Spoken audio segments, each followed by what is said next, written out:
are here to wake up. Wake up. Wake up together. Wake up. Wake up. Wake up. Wake up. Wake up.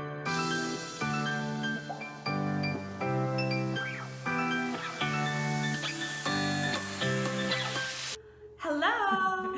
Hi. Welcome, and today we are talking about how to live an authentic life outside the box. Outside that box. Let's get out. I am Cassie, And I'm Victoria. and this is Wake Up Wake up. with Victoria and Cassie. If you are new here, welcome. If you're returning, we're happy to see you again.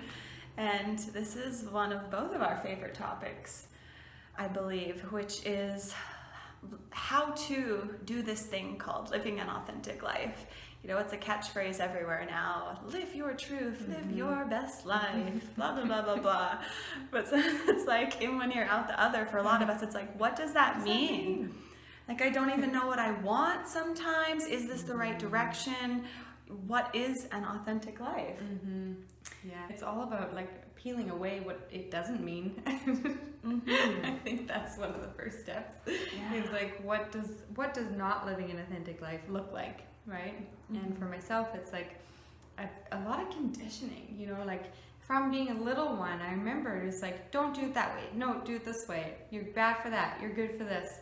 And so then like being molded into what was coming at me from a really young age was really what created who I started to become. As I'm sure a lot of people have felt this. You get this like rattling inside. It's like a free electron, they say, you know, they kind of go back and forth in a box, and eventually it's like that box can no longer contain this poor little thing that's being contained into a box to become a certain way. It's like no. So now step out, but then it's sort of like, oh, now what? Exactly. Now what? Because as you said, we've been conditioned for our entire lives in this black and white way of thinking, right and wrong, and anything considered outside the box or too fringe or too strange is looked down upon by society, and then we're conditioned to look down upon that as well. And yeah, it creates a lot of inner turmoil when you have this deep knowing. I believe we all have this deep knowing when we're not living our truest life, but sometimes we can't even really hear that whisper because of all the conditioning, and so it's really about unlearning, as you said, and deconstructing all of the beliefs and all of the conditioning that's been placed on us to be able to expand into that authentic version of ourselves. Slowly but surely peeling away those layers. Someone put it in a really good way a little while, it's quite some time ago. They said, always follow your highest joy. So it's like whenever you go to make a decision to do something, whether it be work related or even hang out with friends related, whatever it is in your life that you're choosing to do, if when you come to the decision and you make it, it feels kind of like and you kind of start to get more tired or closed down, then that's not what the energy's going. So it's a really cool way to decipher what is your truth. It's like, I don't feel joy with that, and it's okay to say no. Like, actually, it's a really good thing to say no, because imagine I said yes to you. You invited me to something, and I said yes, and I was like, and then I show up at your thing, and I'm like, ugh. Like, you don't want that energy around, right? So saying no is okay. It's safe to say no. And then if something else was to come along, whatever it might be, and you feel really joyous, then you know that's where the energy's going, and that's where your truth lies. Is in that space. So yeah, and it's a fun discovery process because it might not even make logical or conscious sense to you as to why one thing would give you this feeling of excitement and kind of like a pressure-free joy, and another situation with another friend or a different scenario is like, oh, it feels more constrictive, more closing. And that's really your body telling you this way is more authentic for you. And not that anything's bad or wrong, you know, not that one decision was a bad thing or that person that's invited you is not good in your life. It just means that that's just not your authenticity. It's not your highest joy, and that's okay.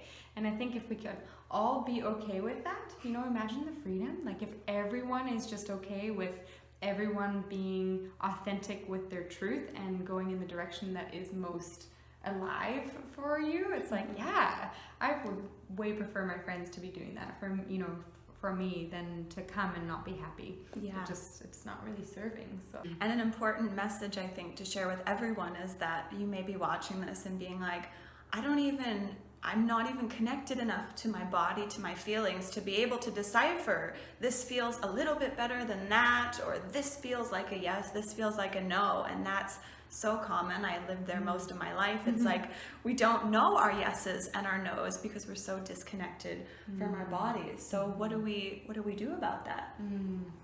How do we become more connected? Yeah.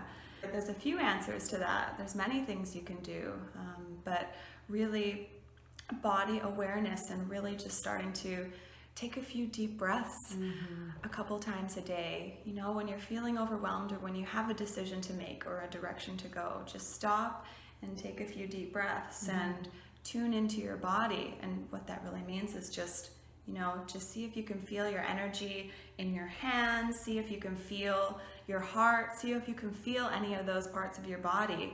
And you might not get an answer straight away, but this little practice will help you over time to be able to feel your yeses and your nos. Absolutely, yeah. It's like so important. I love that idea, and like taking a pause, like getting used to pausing before you make a decision. A lot of the time we pressure ourselves, and it's like, decide now. I gotta do this, and then you make the decision that's not best for you, and then things don't feel great and they don't flow very well.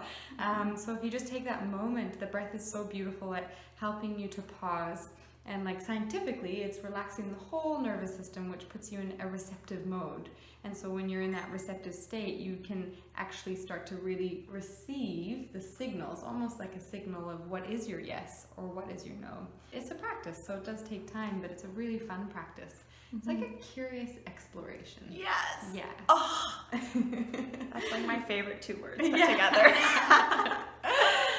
Yeah, and this is a lifelong process, but really why we're here, or why I'm here, I think, is to learn to be easier on ourselves, but also to find what's true for us and to break out of any of that conditioning, any of those lies we've been told, that box that we've been put into to be a certain way and live a certain way and do certain things in our life, and really to become free of that and liberated. Totally. And it takes courage, you know? Like, it takes courage to step out of the box, and it's like, this is the way you've done it your whole life, and there's people in your world too that may wonder, what's going on here?